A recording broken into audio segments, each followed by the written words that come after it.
Hello there, Sir from 17 once again. This is another Dark Souls 2 patch discussion, as courtesy of Heretic over on Twitter. He notified me that there are some incoming nerfs, and I've just got back from the cinema.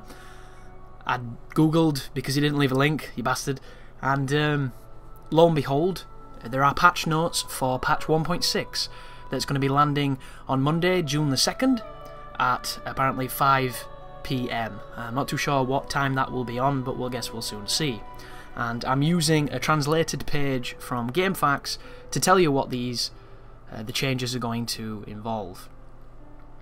So here are the contents, guys, and this is pretty much a massive balance patch. I'm a little bit concerned though, because there are some glowing issues that haven't been addressed, which further reinforces that FromSoft believe them to be functioning the way they think they should function, which is incredibly worrying. But this is good news for a lot of people who want to take the PvP more seriously, because as it stands it's incredibly difficult to do so because there are some glowing holes in the entire proceedings. So without further ado, the first one is fixed so that poison damage of the weapon Batstaff occurs only during the close distance attack. The poison damage doesn't occur when the spell is used. So obviously, the Batstaff was everywhere, people were immediately toxicing you because it was super effective and it was instant poison. They're fixing that, and that is a good thing because it was a legitimate issue. It shouldn't have worked the way it did, and people were exploiting it. The second one is the motion, damage amount, and balance during reinforcement of the weapon Evelyn are adjusted. So this is a big one. The Evelyn's incredibly powerful are now being nerfed. I have no idea what they're going to do with the motion, damage and balance and so on, but I'm very curious to see how this functions because everybody is using Evelyns. Everyone has a backup Evelyns. They're literally ubiquitous to Dark Souls 2 and they make build diversity worthless because if everybody's got this, you always need to have a shield or a good connection to be able to roll through it, because if you're lagging at all, you're going to be killed. It's that simple. And people can't say just play better because even the best players in the world are going to die to Evelyns because you can't quantify skill in those situations because it really doesn't matter. You do a poor roll or you don't realise what's happening or you're a second behind and boom, you know, there's nothing you can do. The second one is the motion, damage amount and balance of the weapon Cyan's Halberd are adjusted. So for anybody who didn't know, this halberd is incredibly powerful. Its two-handed attacks were unparryable, I believe. It had insane amounts of phantom hits, it was very quick, and it had the running halberd spin to win move. It was a beast, it was a monster, and I saw a lot of it in my last session, which was like a week or two back. So it's interesting to see that they're making this less of an issue, which will be bringing it back down to the level of all the other weapons, hopefully, instead of that god tier awesome. The next one is the damage amount to stamina, and balance during reinforcement of the weapon Santia's Spear are adjusted. So this is another big one. The most popular weapon by far on Dark Souls 2 for PvP is the Santia's Spear, because it has a ton of different movesets, and it has a lot of multi-hit moves that when combined with buffs and correct stats do massive damage.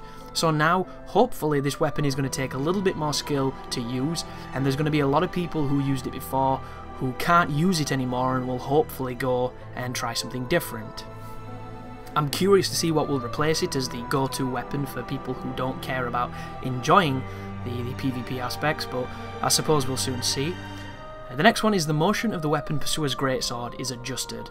I have no idea what this means.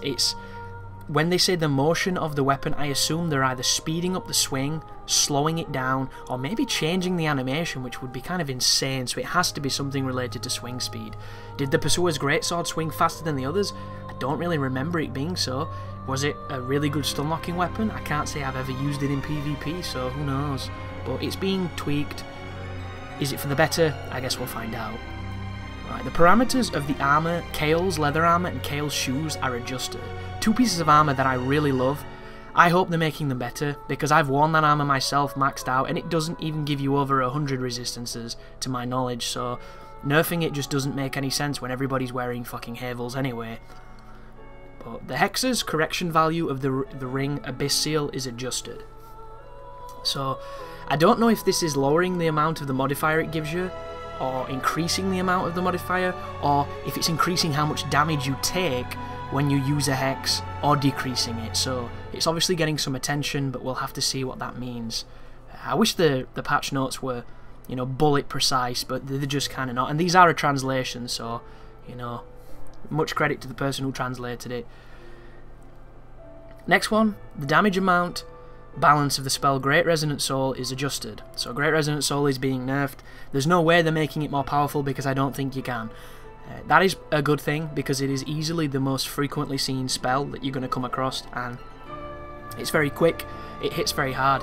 I do still believe it's very easy to dodge, but it's one of those things where sometimes you'll dodge it and it still hits you, so you can't account for those instances, and sometimes it can take 90% of your life or one-shot you, which is very unfortunate. So it's getting handled. Hopefully it'll make a little bit more diversity. Maybe it'll make Standard Resonant Soul super popular, we'll soon see. The damage amount balance of the spell Wrath of Gods is adjusted. So this seems kind of strange. They've already nerfed Wrath, and it looks like they're nerfing it again, and I'm curious how, because I don't want Wrath of Gods to be worthless, because it's too fucking hard to get for it to be worthless. It's a spell that people have to earn, and some may say getting to New Game Plus 2 or whatever it is isn't very challenging, but at least it means that they're committed to getting it for their build. Like, I have nowhere near the amount of resentment for Wrath of Gods on this game, because it's not as powerful as it was. Wrath was so quick before that you died 50 times before you realised what had happened, and then you got good at dodging it and rolling through it, and even then, if you got caught, you know, it was powerful. On this game, it takes a very long time to cast, and don't get me wrong, it's got some stupid range. I think the range is probably the biggest gripe I have with it, but aside from that, if you get hit by it, you deserve to die. So I have no issue with Wrath in this one. Resonant Weapon damage increase amount is being adjusted. So this is easily the most popular buff on the game, it's easily the most damaging one I've come across, and it is deservedly getting tweaked. I hope they don't make it completely worthless, because I do like the effect on it, but on a flip side, if it does become the worst buff, it might be cool for people who don't really want to put the massive buffs on to use, you know, like a resurgence of Resonant Weapon supporters and sympathizers. The next one is Flame Weapon. That's being adjusted too. I've got some experience with Flame Weapon, but I don't remember it being all that good, because you die so fast on Dark Souls that I just assumed it was fucking Dark Souls, so who knows. But the motion of thrusting sword category weapons is adjusted. This is an interesting one. Thrusting swords, otherwise known as rapiers, and the like, are very good at stun locking on this game. And it would seem like if they're going to adjust the motion of it, they're either going to slow it down or not make it quite as trappy as it was before, which is an interesting thing to tweak when poise doesn't work and infinite stun lock exists.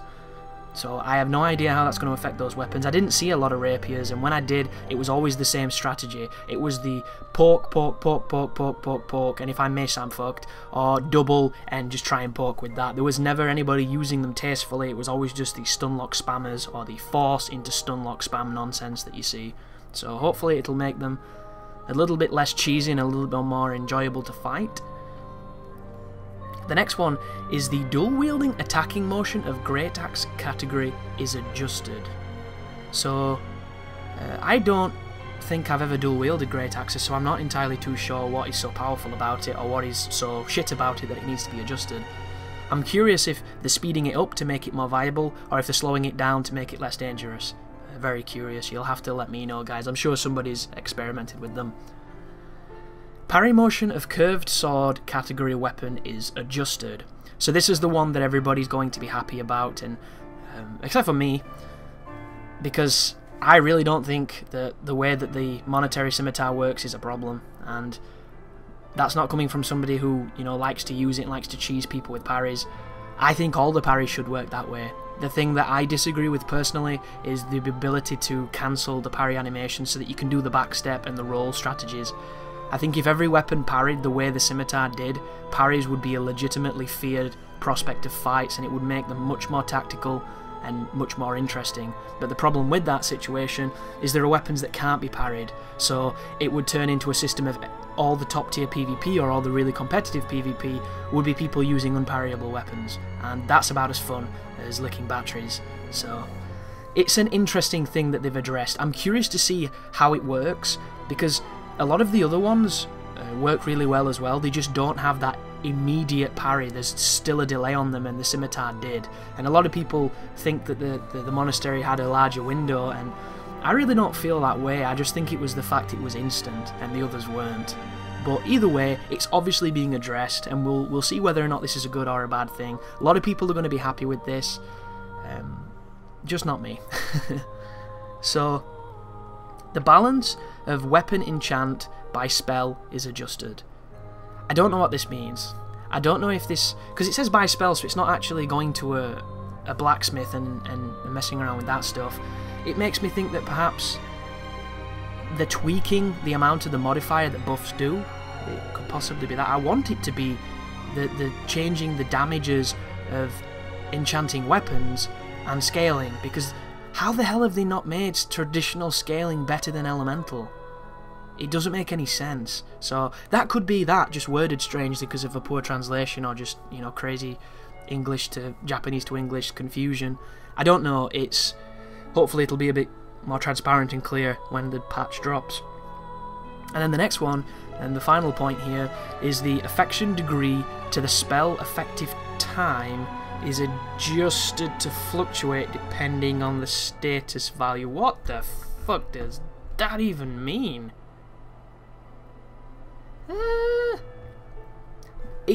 Spell effective time adjusted. So I'm guessing, and this is my, you know, immaculate understanding of every language on this planet and its translation, good or bad, thanks to blessed Google, they're changing the way spells are cast / effective for.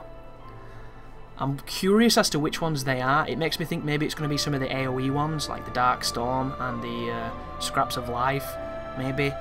I'm not too sure, folks. All we know is that it's dropping June the 2nd, and I know I'll be getting on to test some of this stuff to see how it affects me and how it affects some of the stuff that I do on the game. And let me know what you find as well, because it's going to affect all of us. Is it good? Is it bad? What did they miss? That's the big thing. There is a lot of things that should be on here that aren't, and I'm not going to voice my feelings on it because I do have a video that I'm working on where I say how I would patch the game. But that's some time away, folks, because I've got quite a lot of projects running at the moment, and I'm trying to tie some of them up because there's some loose ends here. But thank you very much for listening. I hope this has been informative, and let me know what you feel about this most recent patch information. So thank you for watching, and you take care now.